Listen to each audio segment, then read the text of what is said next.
এই আয়াতের নাজিলের একটা ব্যাকগ্রাউন্ড আছে।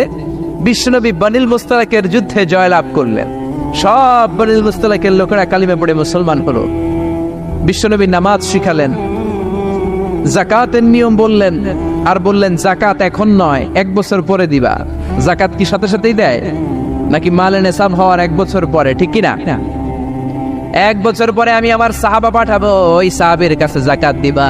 বিশ্বনবী বনুল মুস্তালাক থেকে মদিনায় চলে গেলেন। 1 বছর পরে যখন আবার ওই দিন আসলো, বিশ্বনবী যাকাত উত্তোলনকারী সাহাবী আল ওয়ালিদ ইবনে উকবারে পাঠালেন, ওয়ালিদ যাও, বনুল মুস্তালাকে অনেক যাকাত জমা হয়েছে, অনেক কোট, ভেড়া, দুম্বার, গম পাবা, নিয়ে আসো যাকাতের মাল।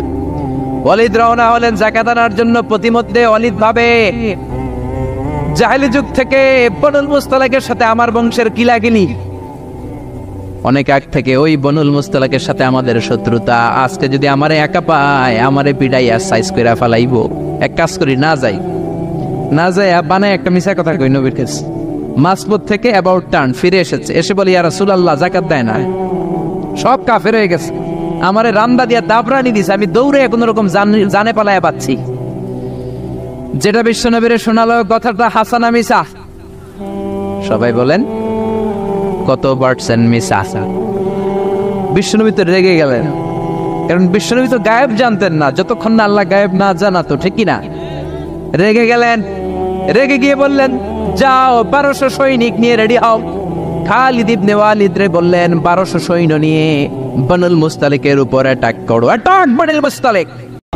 আল্লাহ বললেন, নবী খবরদার, পরে অ্যাটাক কইরেন, যে সংবাদ নিয়ে এসেছে ও মিথ্যাবাদী, ওর কথার উপর ভিত্তি করে যদি আপনি অ্যাটাক করেন, আর ওই অ্যাটাকে বনুল মুস্তালিকের কোন মুমিন যদি মারা যায় গো নবী, তাহলে কিন্তু আমি আল্লাহ আপনারে ছাড়বো না। আল্লাহু আকবার। বিশ্বনবী যে সিদ্ধান্ত নিয়ে ফেলছিলেন, আসলে যদি খালিদ ইবনে ওয়ালিদ অ্যাটাক করতো আর যদি কেউ নিহত হতো, এই দায়ভার কি বিশ্বনবী এড়াতে পারতেন? চিল্লায় বলেন সবাই, বিশ্বনবী এড়াতে পারতেন? এজন্য খবরদার, আজ থেকে কোনো সংবাদ শুনলে কি করবেন? ফেসবুকে শেয়ার দিয়ে দিবেন, নাকি দিবেন? কি করবেন? মাশাআল্লাহ, জাস্টিফাই করি। কি করব? জাস্টিফাই করব।